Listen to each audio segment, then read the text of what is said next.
ठीक है। अभी हम बात करते हैं कि कैसे अब हम पढ़ें चीजें, ताकि हम जो बड़े ब्रेन्स है ना, एलएलएम, एआई, वो उन सबसे आगे निकल पाए और हमारा जॉब एटलीस्ट अगले 5 साल के लिए सिक्योर हो जाए। तो उसके लिए हमें क्या करना पड़ेगा? सबसे पहले हमें सीखना पड़ेगा। आज के डेट में कोई कोई भी इंग्लिश जानता है, वो कोड कर सकता है। प्रूफ चाहिए? अभी दे देता हूँ। ये पता है ना, कोई भी इंग्लिश जानता है वो कोड कर सकता है। कि ये नहीं पता?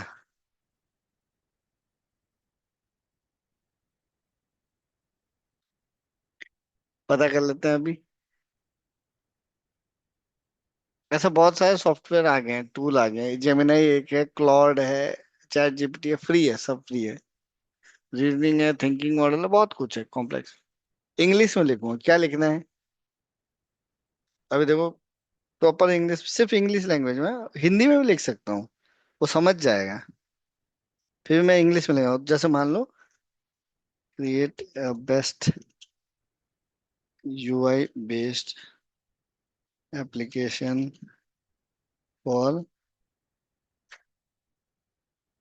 Stock screener using Java, Spring Boot,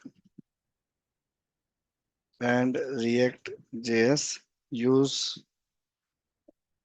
Azure Cloud for infra.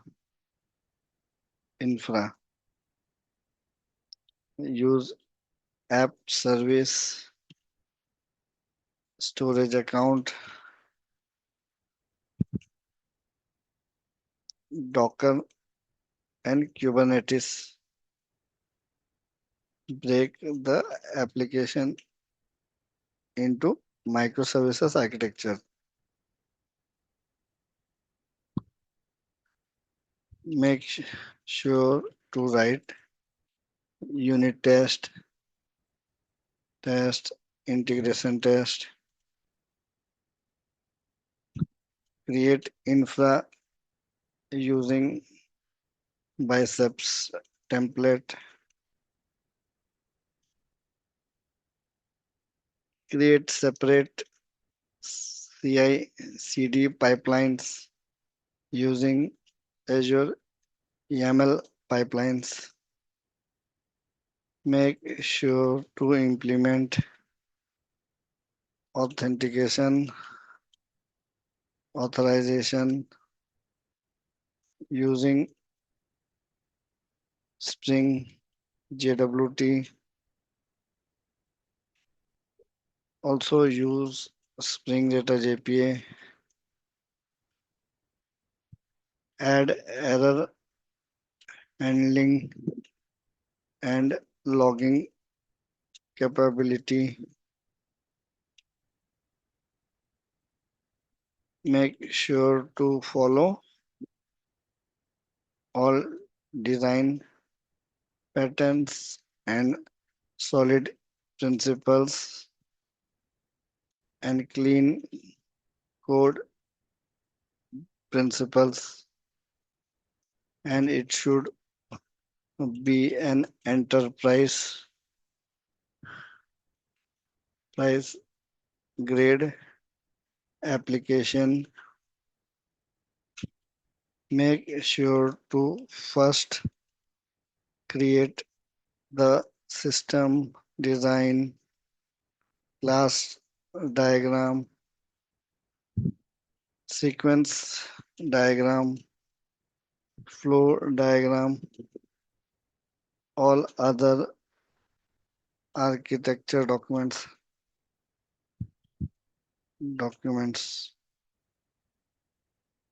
Do do not hallucinate. Net. मैं उल्टा पुल्टा कुछ भी एक लिख दिया, मेरे को इधर उधर कुछ कुछ बहुत सारा गड़बड़ भी कर दिया। अब देखो क्या करेगा। सिस्टम टोपोलॉजी बनाना शुरू किया, react JS front end, single page application, HTTPS, way of network calls हो गए, एजोर का एप्लीकेशन गेटवे पहले लगेगा या इंग्रेस कंट्रोलर, उसके पीछे एजोर एपीआई गेटवे लगेगा सर्विस राउटिंग और रेट लिमिटिंग के लिए। एक माइक्रो सर्विस बनेगा एजोर ऑथ सर्विस, जो ऑथराइजेशन ऑथेंटिकेशन के लिए होगा, एजोर सीक्वल या पोस्टग्रेस डेटाबेस पीछे यूज करेंगे। दूसरा माइक्रो सर्विस बनेगा स्टॉक डेटा इंजेक्शन, जो एजोर सर्विस बस से बात करेगा। एक ये एक टाइप का इवेंट बेस्ड माइक्रो सर्विस है ये। रेडिस कैश रहेगा जो स्टॉक स्क्रीनर जैसे काम करेगा, वो कैश से स्टॉक्स का डेटा लोड करेगा फास्ट परफॉर्मेंस के लिए। और ये एजोर सीक्वल डीबी से भी बात करेगा पीछे। फ्रंट एंड को हम होस्ट कर देंगे डायरेक्टली स्टैटिक यूआई, और इधर जो स्टैटिक यूआई होगा होस्टिंग का और रिपोर्ट्स वगैरह के लिए एजोर ब्लॉब स्टोरेज यूज करेंगे। ये डिजाइन बता रहे हैं, ये उसका सीक्वेंस डायग्राम है। ये डेटाबेस का ये आ गया class diagram, one to many, many to one, ऐसे स्क्रीन्स बनेंगे। पहला स्क्रीन में वो ये रखिएगा सेफ, एक सेफ स्क्रीन से स्क्रीनर क्राइटेरिया, जो स्क्रीनर हम सेव करेंगे वो। और मल्टीपल प्रोजेक्ट स्ट्रक्चर के लिए ये दे देगा हमको। पहला बैकएंड में मल्टीपल माइक्रो सर्विस हो गए, डॉकर फाइल बना देगा, ये सब कर देगा। अब हमारा एप्लीकेशन लिखना चालू कर दिया वो। ये डॉकर फाइल भी बना दिया, कुबरनेटिस क्लस्टर के लिए भी वो रेडी कर दे रहा है। ये एजोर का बाइसेप टेम्पलेट है, जिससे इंफ्रास्ट्रक्चर बन जाएगा। ये एजोर का सी आई सी डी YAML पाइपलाइन है, जिससे पाइपलाइन हम कोड डिप्लॉय करेंगे। ये हमारा फ्रंट एंड एप्लीकेशन हो गया रिएक्ट में। और अब इसको मैं बोलूँगा कि इसको डाउनलोडेबल आर्टिफैक्ट में दे दो। ये तो बस एक घटिया सा प्रॉम्प्ट लिख के मैं ऐसा बना दिया। इसको मैं प्रॉपर जब ऐसे टूल्स में यूज करके करता हूँ, VS कोड में मैं करके दिखा देता हूँ। VS कोड में जैसे मैं क्लॉड यूज कर रहा हूँ, एक लाइन मेरे को लिखने की जरूरत नहीं पड़ता है, वो not even a single line. अभी मैं ये पाइथन में बनाया हूँ एक एप्लीकेशन, बट मैं इसको जावा PHP में बना सकता हूँ, डॉट नेट में बना सकता हूँ। जैसे ये एक स्टॉक स्क्रीनर एप्लीकेशन बना है जो डिप्लॉय भी हुआ है, इसमें एक सिंगल लाइन नहीं लिखा मैं। ये एक स्टॉक स्क्रीनर एप्लीकेशन है जो मुझे अभी बताएगा कि अभी crypto market, Indian stock market का भी डाटा लाता है, जब ओपन होता है क्रिप्टो मार्केट से भी डाटा लाता है, मल्टी टाइम से हम एनालिसिस करते हैं। मैं जानना चाहता हूँ अभी कौन सा स्टॉक्स जो है ना वो, अभी तो इन क्रिप्टो मार्केट ऑन है तो क्रिप्टो एक्सचेंज चूज कर लिया। मैं बोला कि ये 25 स्टॉक में से बताओ किस पे मेरे को ट्रेडिंग बन रहा है क्या। तो शुरू कर दिया, बोल रहा है सागा USDT में वेट करो, अभी कुछ ट्रेड सिग्नल नहीं आए हैं जून में, इसमें सब में वेट करने बोल रहे हैं। बोल रहा है कि अभी वेट करो, स्टेट ट्रेड मत करो। ये सीधा API कॉल करके जा करके ये स्ट्रेटेजी लगाया है उस पे, और उसके बेसिस पे मुझे बता रहा है बाय करो या सेल करो। सेम और भी स्ट्रेटेजीज है मेरे पास। EMA ट्रेंड का एक स्ट्रेटेजी है, बिटकॉइन इथेरियम वगैरह पे अगर मैं कुछ करना चाहता हूँ EMA सिग्नल्स पे, वो बता रहे हैं।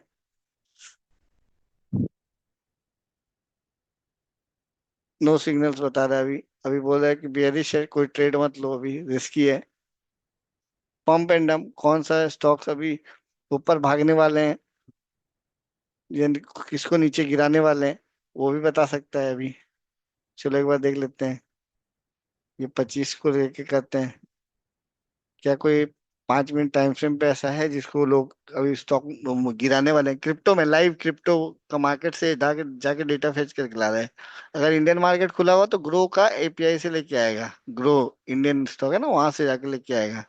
तो बोला एक सेपियन USDT है जिसमें 93% चांस है कि इसको अभी लोग क्रैश कराने वाले हैं। तो ये तुम खरीद सकते हो, इसको बेच सकते हो, बेच के पैसा कमा सकते हो, ये बोल रहे हैं। इसको बनाने के लिए मेरे को, मैं खाना खा रहा था और इंग्लिश में बस बोल रहा था इसको, और ये क्लॉड लिखते जा रहा था जो मैं बोल रहा था उसको। तो अब मेरे को बताओ कोडिंग करना कितना मुश्किल रह गया है अब।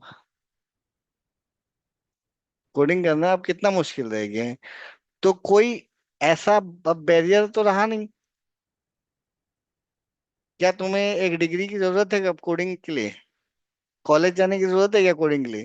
तो कोई भी आदमी, लिटरली कोई भी, एक सीए भी आजकल कोड कर रहा है। एक नॉर्मल जो आर्ट्स का स्टूडेंट है वो भी कोडिंग कर रहा है अब। एप्लीकेशंस बना रहा है अपना रिक्वायरमेंट के हिसाब से। तो आईटी कंपनी का मतलब क्या रह गया? और जो हम अभी पढ़ने वाले हैं, इतना मैं बोला ना, ये पढ़ेंगे front end back and cloud, फिर उसमें डेवऑप्स सीखेंगे, क्यूबरनेटिस, ये एक प्रॉम्प्ट में तो बना दिया। तुम्हारे आंख के सामने बनाया ना ये। अब बताओ, इसको हम पढ़ेंगे इतना करने के लिए हमें अभी 6 महीना लगने वाला है। क्या बोल रहे हो? समझ में आ रहा है कहाँ जा चुका है चीज? जो हमें अभी नेक्स्ट 6 मंथ्स लगेगा, डेली हर दो रोज अगर हम 2 घंटा 3 घंटा बैठ के पढ़ें, जो वो एक इतने से इंग्लिश के टेक्स्ट से काम हो गया। तो इसके लिए कोई क्यों 12,40,000 भी देगा साल का? समझ में आ गया? तो अभी डिमोटिवेट होने वाली बात नहीं है, क्योंकि अभी भी कंपनी चाहता है कि एक इंसान तो रखूंगा मैं जो ये भी करे, सिस्टम डिजाइन भी करे, जो ये सब बनाए, डेटाबेस डिजाइन भी बनाए, बैकएंड भी लिखे, फ्रंट एंड भी लिखे, इंफ्रास्ट्रक्चर भी मेंटेन करे, डॉकर कुबरनेटिस भी करे। और एक बार आदमी रखूं जो ये बंदे का फॉल बैक हो, मान लो ये आदमी बीमार है तो वो आदमी संभाल पाए। और इन दो आदमी को मैं उस 10 आदमी की जगह रखूंगा, और उनको दे दूंगा मैं ये क्लॉड, जो सबसे पावरफुल है। इसको दे दूंगा, ये ऑटोमेटिक कोड मॉडिफाई करेगा। जैसे अभी मैं इसको बोलूंगा, create a new tab with new strategy based on super trend volume MACD and 200 EMA, do it for both grow and coin DCX, make sure to use stocks tickers from same as other strategies, same as other strategies. Also add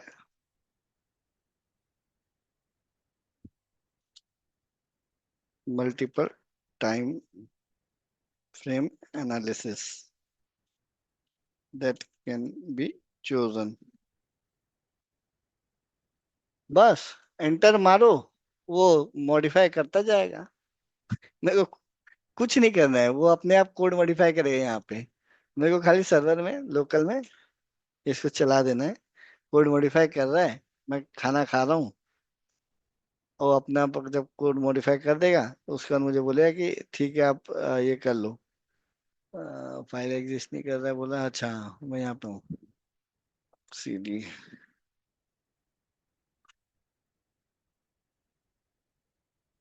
तो वो detect कर रहा है अभी कहाँ पे उसको कौन सा फाइल कहाँ जाके मॉडिफाई करना है। जब तक ये चल रहा है मॉडिफाई करने तो हम अभी, ये लोकल में चलता हुआ एप्लीकेशन है, उसको मैं होस्ट कर दिया था ना, ये लोकल में चलता हुआ एप्लीकेशन है अभी। तो डिप्लॉय भी कर दे रहा है मेरे लिए अपने आप ही, मेरे को कुछ नहीं करना पड़ रहा है। ईएमआई ट्रेंड में अगर हम ग्रो का यूज करें तो ग्रो का हमको ये मांगेगा, और ये सारे स्टॉक्स को मैं एनालाइज कर सकता हूँ अलग अलग टाइम फ्रेम पे। टोकन देना पड़ेगा, मेरा टोकन अभी एक्सपायर हो गया है, JWT टोकन डालना पड़ेगा, बट ये किया जा सकता है।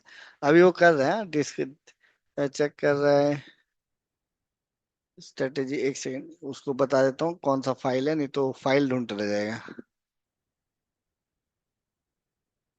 do the changes in scalping dot py and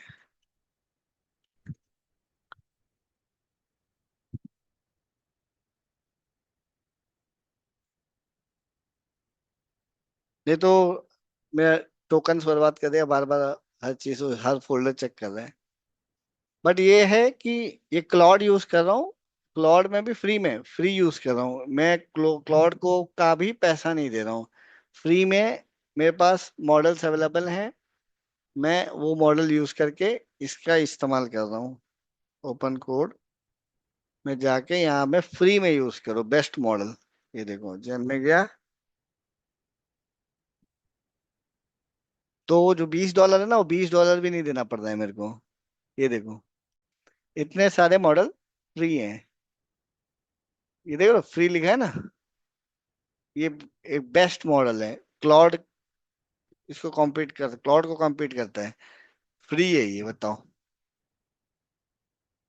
इसको मैं यूज कर रहा हूँ अपने पास। मेरा काम हो जा रहा है। मतलब मॉडल मतलब क्या, ब्रेन्स। ये देखो ये ब्रेन फ्री है। ये ब्रेन भी फ्री है। ये ब्रेन भी फ्री है। फ्री में दे दे रहे हैं ब्रेन सब। तुम क्या फ्री में किसी के लिए काम करोगे? नहीं ना, ये फ्री में काम कर रहे हैं दिन भर रात भर। इंग्लिश में इनपुट लेके जो चाहिए वो बना रहे हैं। अब वो अपना काम किए जा रहा है। अब फाइल मॉडिफाई करेगा थोड़ी देर, रीड कर लिया कौन सा लाइंस में क्या रेलेवेंट है, और वो जाके मॉडिफाई करेगा। तो जब हमारा मॉडिफाई हो जाए तो यहाँ पे हमको एक नया टैब दिखिए। एक नया टैब यहाँ पर देखिए। उस टैब में मैं वो उस टैब का एनालिसिस कर पाऊंगा। तो अभी हम सबसे पहले क्या करेंगे, एजोर क्लाउड सीखना है हमें। एजोर क्लाउड क्या है, कैसे काम करता है, वो सब तो बात की बात है। सबसे पहले हम अकाउंट बनाएंगे। तो यहाँ पे जाओ, portal.azure.com पे जाओ। क्योंकि हम सबसे पहले हम डर जाते हैं। क्या डर जाते हैं? अरे पैसा देना पड़ेगा, क्रेडिट कार्ड मांग रहा है, डेबिट कार्ड मांग रहा है। पहले ही हम डर जाते हैं। हम इतना पैसा बर्बाद कर देते हैं समोसा चाट कचौड़ी खाने में। लेकिन हम काम का चीज में अपना कार्ड या वो लिंक करने में डरते हैं। नेटफ्लिक्स का रिचार्ज कर रहे हैं, मोबाइल में बैलेंस डाले जा रहे हैं, 3,000 4,000 दिए जा रहे हैं। लेकिन यहाँ पे हम डर जा रहे हैं। ये दो ऑप्शन है। एजोर क्लाउड जब मारोगे दो ऑप्शन है। ये फ्री वाला पे क्लिक करो। डिटेल्स मांगेगा। डिटेल्स यहाँ भरो। डिटेल्स भरने के बाद अकाउंट अकाउंट पहले दे दो। तुम्हारा गिटहब अकाउंट है तो और अच्छा है। सो एक गिटहब अकाउंट से पहले लॉग इन कर लो। मेरे पास ऑलरेडी है मल्टीपल अकाउंट्स। तो मैं गिटहब अकाउंट से ऑथराइज कर दूंगा।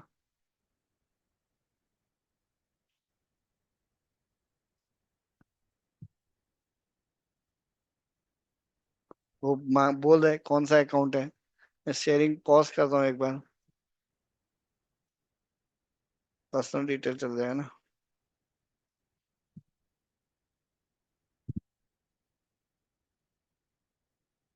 ईमेल ईमेल डाल के सेंड कोड करने पे वो मुझे कोड दे देगा।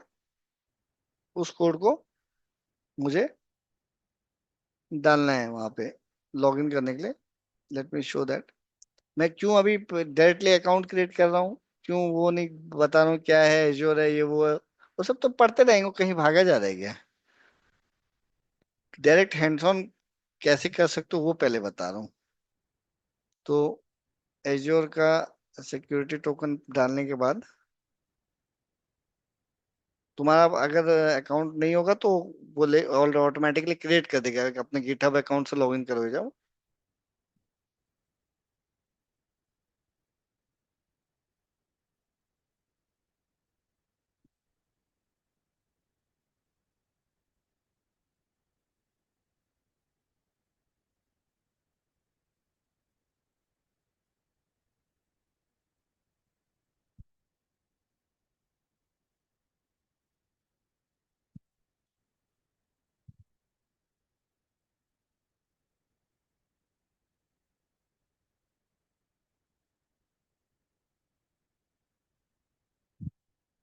एक सेकंड।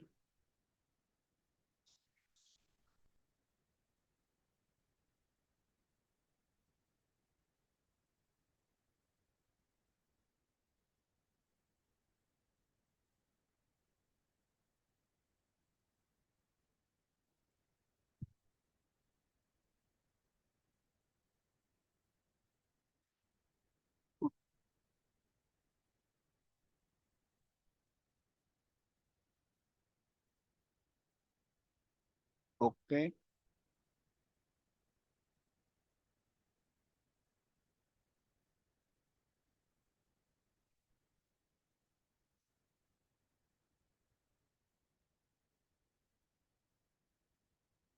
मेरा ऑलरेडी अकाउंट है तो वो जस्ट रिकवर कर रहा हूँ अकाउंट।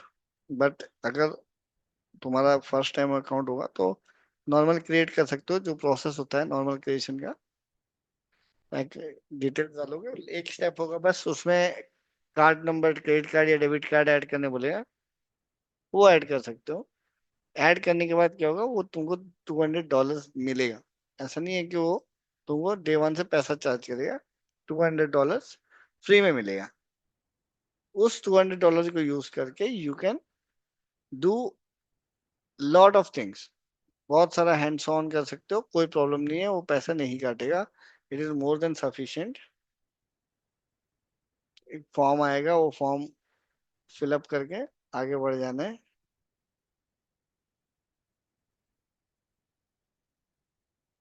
एजियो स्टूडेंट अकाउंट से 1 ईयर का $100 भी मिलता है। हाँ, अगर स्टूडेंट अकाउंट अगर किसी का है तो वो कर सकते हो। स्टूडेंट अकाउंट नहीं है अगर, हाँ, तो बट उसमें प्रॉब्लम ये है कि इफ 1 ईयर के विद इन अगर आपका 100 क्रेडिट्स एक्सपायर हो जाता है, you can not renew it after before 1 year. 1 year होना चाहिए कम से कम। राइट, ऐसा फ्री कुछ में रहता रिन्यू है। हो जाता है बट वो एवरी ईयर। एवरी है ना, तो स्टूडेंट का अकाउंट अगर किसी का है, हाँ, तो बना के यूज कर सकते हो। नहीं भी है तो $200 मोर देन सफिशिएंट है अपना हैंड्स ऑन करके सीखने के लिए। और उसके बाद भी कुछ ज्यादा पैसा नहीं लगता, बहुत माइन्यूट पैसा लगेगा। अगर बहुत एक्सटेंसिवली यूज करो तो मान लो 30-40 रुपया, $50 बिल आएगा। बट वो $200 जो है ना, वो महीने भर में यूज करके आराम से सीख सकते हो, कोई ज्यादा पैसा नहीं लगता उसमें। तो अभी अकाउंट मेरा रिकवर कर रहा हूँ मैं। मीनवाइल अभी एजोर क्लाउड है क्या? बेसिकली क्लाउड का मतलब ही है कि कोई भी चीज हमको पूरा नहीं खरीदना है, हम उसको रेंट पे ले सकते हैं। पहले क्या होता था, रेंट वेंट उतना नहीं मिलता था, पूरा घर खरीदो या घर बनाओ रहो। बाद में कल्चर आ गया होटल वगैरह का, अपार्टमेंट का, एयरबीएनबी आ गया ना, वो सब आ गया। तो उससे क्या होता कि तुम अब अपना पूरा बिल्डिंग नहीं खरीदना है। जितना तुमको जगह चाहिए, जितना तुम्हारा रिक्वायरमेंट है, उस हिसाब से तुम खरीदे। और अब तुम्हारा जब तक काम है तब तक यूज किए। पर डे के हिसाब से या पर आवर के, आजकल तो पर आवर के हिसाब से भी आ जा रहा है। पर आवर के हिसाब से तुम पैसा दे दिए, जो जो सर्विस यूज किए। मान लो तुम बस होटल में रहे, खाना नहीं खाए, तो होटल में बस रहने का पेमेंट करना है। अगर तुम ब्रेकफास्ट लंच वगैरह किए तो प्लस रहने का प्लस वो भी दोगे। अगर तुम रूम के अंदर मिनी बार यूज किए हो तो उसका भी पैसा दोगे। स्विमिंग पूल वगैरह यूज किए हो, वो सब इंक्लूडेड नहीं था तो उसका भी पैसा दोगे। सेम चीज क्लाउड भी है। क्लाउड में भी वही है, बहुत सारी चीजें अवेलेबल है। डाटाबेस है, इंफ्रा, तुम्हारा सर्वर है, स्टोरेज के लिए बहुत जीबी जीबी डेटा स्टोर कर सकते हो। और भी सर्विसेज हैं, जैसे एक सेकंड, 6550।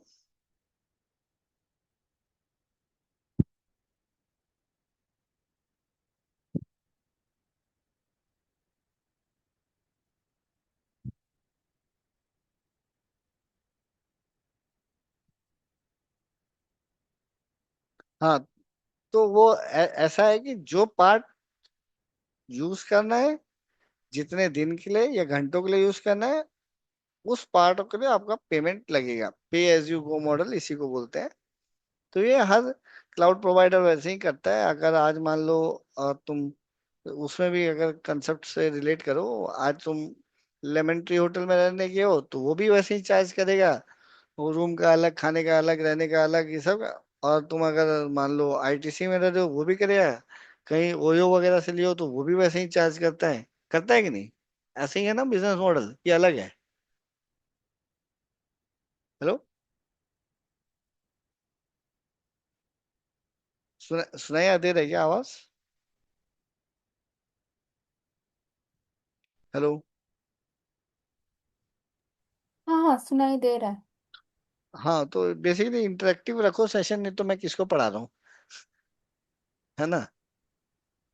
सेशन इंटरेक्टिव रखो, तुम्हारे ही लोग के लिए ये, मेरे लिए क्या है, मैं तो आता ही है ये सब चीज। नहीं भी आता है तो सीखने का तरीका पता है। So make sure you make it interactive. समझ में आया तो क्लाउड क्या है, होटल से रिलेट करने पे समझ में आ रहा है ना? हाँ, means it follows pay as you go model, means आपको जो भी सर्विस चाहिए आप यूज कर सकते हो, हाँ, all in one platform. Exactly.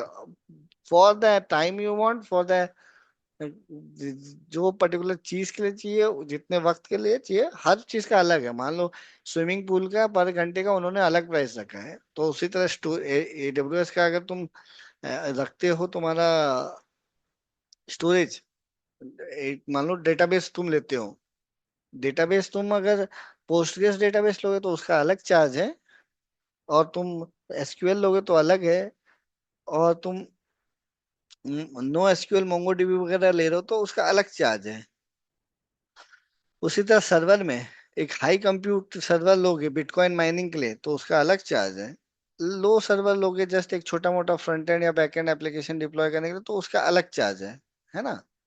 तो अब अलग अलग चीजों के लिए अलग अलग चार्जेस लेते हैं ये लोग, क्योंकि उनको वो भी कि अपना कहीं पे बिल्डिंग लेकर के बड़े बड़े सर्वर रखे हुए हैं, और उस सर्वर के ऊपर सॉफ्टवेयर बना करके हमको दे देने, बोले कि तुम अब इन सर्वर को शेयर्ड बेसिस पे दुनिया के किसी कोने से इस्तेमाल कर सकते हो।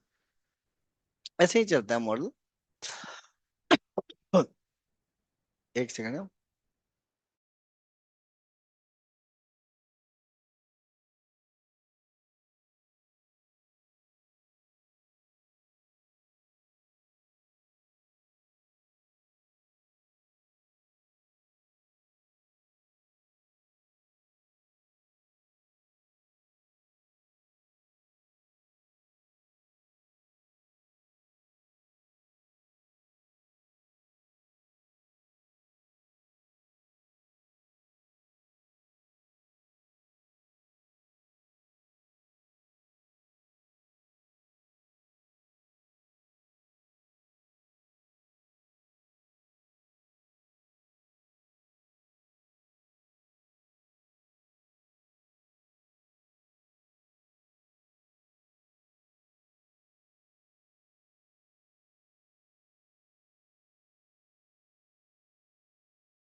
सो अभी मैं स्क्रीन शेयर करता हूँ।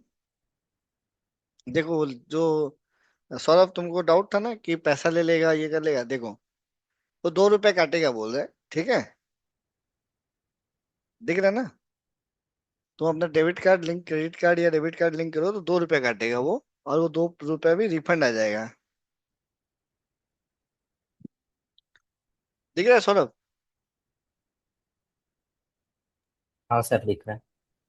तो अब वो 2 रुपए भी मेरे को थोड़ी देर बाद दे देगा वो, पैसा नहीं रखेगा। इतना बड़ा कंपनी हमारा पैसा रख के क्या करेगा?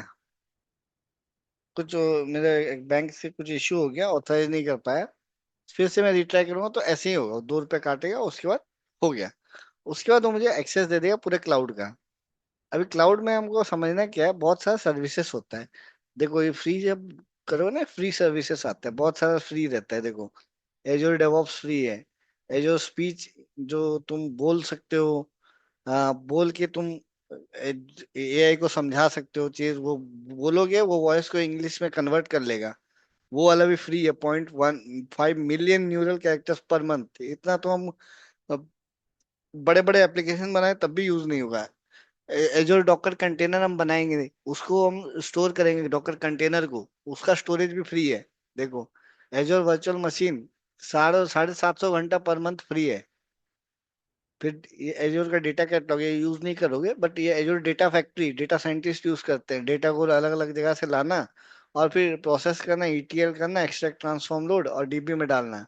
एजोर एसक्यूएल भी फ्री है। डॉक्यूमेंट इंटेलिजेंस, तुम 100 डॉक्यूमेंट डाल दो 500 पेजेस का, 500 पेजेस तक फ्री है, और उस डॉक्यूमेंट से चैट करो। एआई सर्विसेज है वो सब। ये और यहाँ पे क्लिक करो तो सारे फ्री सर्विस देख सकते हो, सारे फ्री है।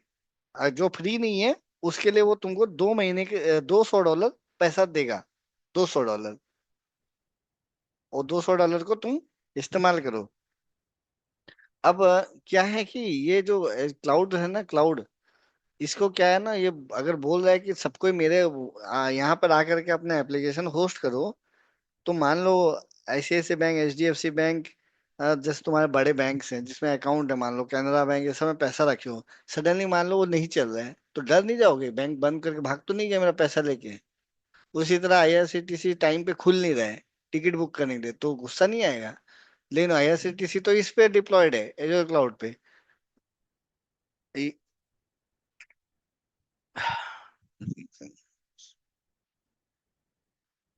तो वो लोग क्या करते हैं, ये बड़े कंपनी सब है ना, ये लोग क्या करते हैं, अलग अलग देश में जाते हैं, अलग अलग देश में जा करके वो लोग बिल्डिंग भाड़ा में ले लेते हैं, बिल्डिंग भाड़ा में लेकर के वो सर्वर सब लगाते हैं, उन सर्वर में फिर डाटाबेस इंस्टॉल कर लेते हैं। फिर वो क्या करते हैं, ये देखो लोकेशन है ना, लोकेशन पहले देख लो।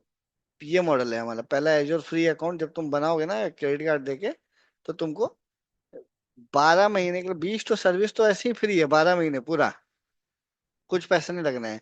और जिसमें पैसा लगने वाला था वो उसके लिए तुमको $200 फ्री में दे दे रहे हो। ठीक है, जो 20-30 दिन के अंदर यूज करे तो। और तुम आज रजिस्टर करके कल ही कैंसिल कर दो, फिर भी तुमको 1 महीने के लिए वो देगा 200, प्लस ये सारे 1 साल के लिए फ्री है, कोई टेंशन ही नहीं है। समझ में आया? पैसा लगना ही नहीं है एक तरफ से। और ये सारे क्लाउड प्रोवाइडर देते हैं, सबका सेम सेटअप है। अब इतने सारे देश में इनका तुम नया सर्वर डाटाबेस अभी बनाना चाहते हो, तुम हो इंडिया में बैठे हो, लेकिन फिनलैंड में तुम चाहो तो एक सर्वर और डाटाबेस बना सकते हो। फिनलैंड का किसी शहर का किसी बिल्डिंग में मशीन रखा होगा, वहां पर तुमको स्टोरेज मिल जाएगा, डाटाबेस सर्वर मिल जाएगा। बेल्जियम में बना सकते हो, बांग्लादेश में बना सकते हो, यहाँ बैठ के, अभी अभी बैठ के, अभी मैं बना के अपना next JS, spring boot, react application वहां डिप्लॉय कर सकता हूँ। नामीबिया, नेपाल, नीदरलैंड, इंडिया, इतने सारे देशों में। क्यों? क्योंकि इनको हर जगह का कंपनीज कस्टमर को सर्व करना है। तो मान लो कहीं का कुछ डाउन हो गया तो वो दूसरा एक फॉलबैक रखते हैं। जर्मनी में अगर डिप्लॉयड है यूरोप का किसी का, तो वो क्या करेगा ना, बगल में फ्रांस का भी लेके रखे रहेगा, अपना एप्लीकेशन वहां भी डिप्लॉय करेगा। मेरा कस्टमर इंडिया में है तो मैं इंडिया का सर्वर लूंगा और बगल के कंट्री का भी एक लेके रखे रहूंगा। बगल में मान लो इंडोनेशिया है, तो मान लो इंडिया पे बॉम्ब गिरा दिया कोई, तो इंडोनेशिया का सर्वर से मेरा एप्लीकेशन सर्व हो रहा है। और इंडिया में भी अब ये तो रीजन है, कौन कौन सा देश में रीजन में है। अब इस रीजन में भी, इंडिया में भी कहाँ कहाँ होगा, अलग अलग जोन्स होता है, रीजन में डिवाइडेड होता है इनके सर्वर्स, इनके लोकेशंस। और उस एक रीजन में अलग अलग जोन्स में। अब इंडिया में कहाँ कहाँ है, मुंबई में है, बेंगलोर में है, हैदराबाद में है, और इस तरफ हमारा कोलकाता में भी शायद एक खोल दिया है। तो अब तुम एक कंट्री में एक ही जगह पे मान लो बाढ़ आता है, तबाही आता है, रेस्ट कुछ आता है, तो एक ही जगह है ना, सब जगह थोड़ी आ जाएगा। तो तुमको अगर चाहिए कि मैं 2 कंट्री में ना लेकर के एक ही कंट्री में भी लूँ, कोई बात नहीं, उस कंट्री में 2 जगह में वो तुम्हारा एप्लीकेशन डाल देगा। एक बार एक मुंबई में डाल दिया तो दूसरा चेन्नई में भी डाल देगा। मुंबई में मान लो अटैक हो गया, या लाइट चला गया, पावर चला गया, सुनामी आ गया, तो चेन्नई का सर्वर से चलता रहेगा। लेकिन तुम्हारा इतना मिशन क्रिटिकल अगर एप्लीकेशन है तो इंडिया में भी ले लो, नेपाल में भी ले लो। या बगल में इंडोनेशिया में ले लो, या छोड़ दो कोई और देश में ले लो, तो इंडिया तबाह हो गया तो वो दूसरे देश से तुम्हारा एप्लीकेशन बिजनेस चलता रहेगा। समझ में आया कि नहीं? तो कंसेप्ट होता है क्लाउड का, रीजन्स, और हर रीजन में अवेलेबिलिटी जोन्स। तो तुम कुछ भी एक छोटा सा डाटाबेस भी बनाओगे ना, तो वहाँ वो तुमको पूछेगा एक ही रीजन में बनाना है या दो रीजन में बनाना है, या एक ही रीजन के अंदर अलग अलग जोन में बनाना है। तो ये मशीन लर्निंग एआई के लिए ये सारे सर्विसेज देता है। क्लाउड मल्टी क्लाउड के लिए करने जाओ तो ये सारे सर्विसेज दे रहा है। खाली तुमको प्रोसेसिंग पावर चाहिए तो ये सारे दे रहा है। वर्चुअल मशीन दे रहा है। वर्चुअल मशीन नहीं चाहिए, अलग अलग टाइप का मॉडल होता है ना, एक होता है इंफ्रास्ट्रक्चर एज अ सर्विस, एक होता है प्लेटफॉर्म एज अ सर्विस, एक होता है software as a service. Infrastructure as a service मतलब तुम कहीं गए, तुमको रेंट पे लिए घर, तुमको खाली वो रूम दे दिया, ना उसमें लाइट है, ना फैन है, ना टेबल है, ना चेयर है, ना पंखा है, खाली कमरा दे दिया। वो ये है इंफ्रास्ट्रक्चर एज ए सर्विस। सब क्लाउड सर्विस प्रोवाइडर सब फॉलो करते हैं, जिसमें खाली तुमको कमरा मिला, अपना गद्दा बेड टीवी फैन खुद लाओ। दूसरा हो गया प्लेटफॉर्म एज ए सर्विस, जिसमें फुल्ली फर्निश्ड है, घर दिया, रूम दिया, फैन लाइट टीवी सब दिया, मंथली तुम पैसा दो, जो घर का दो प्लस बाकी चीजों का भी दो। एक तीसरा होता है software as a service. Gmail वीमेल ये यूज करते हो ना, तुम जानते हो या कहाँ पे कौन सा सर्वर में क्या डिप्लॉयड है, कहाँ तुम बस यूज कर रहे हो। तुमको 15 GB से ज्यादा यूज करना है तो पैसा देना पड़ता है, तो प्लेटफॉर्म एज ए, वो सॉफ्टवेयर एज ए सर्विस हो गया, सास मॉडल हो गया। तो ये ऐप सर्विस जो है, ये पास प्लेटफॉर्म एज ए सर्विस हो गया। प्लेटफॉर्म मिल रहा है मैंने फुल्ली फर्निश्ड, तुम खाली अपना एप्लीकेशन डिप्लॉय करो यहाँ। लेकिन सास में एप्लीकेशन भी तुम्हारा नहीं होता, जीमेल क्या तुम्हारा सर्विस है, गूगल ड्राइव क्या तुम्हारा सर्विस है, वो सर्विस भी गूगल बनाया है, इंफ्रास्ट्रक्चर भी उसी का है, और पीछे जो मशीन चल रहा है हार्डवेयर भी उसी का है। उसी तरह क्यूबरनेटिस यहाँ दे रहा है, ये एजूर फंक्शंस है छोटे छोटे रिक्वेस्ट को प्रोसेस करने के लिए। ऐसे बहुत सारे सर्विसेज देते हैं। कंटेनर्स है, फिर आईओटी, आईओटी डिवाइसेस होता है ना, इंटरनेट ऑफ थिंग्स, उसके लिए सर्विस देता है। सिक्योरिटी मैनेजमेंट गवर्नेंस के लिए देते हैं। तो बहुत सारी चीज है ऐसा जो हम सीखेंगे इसमें।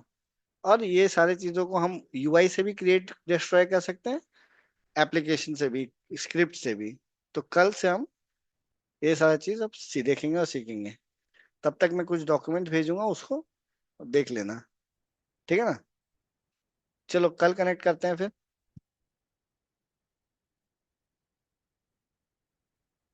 ठीक है। हाँ सर ठीक है। ओके। ओके।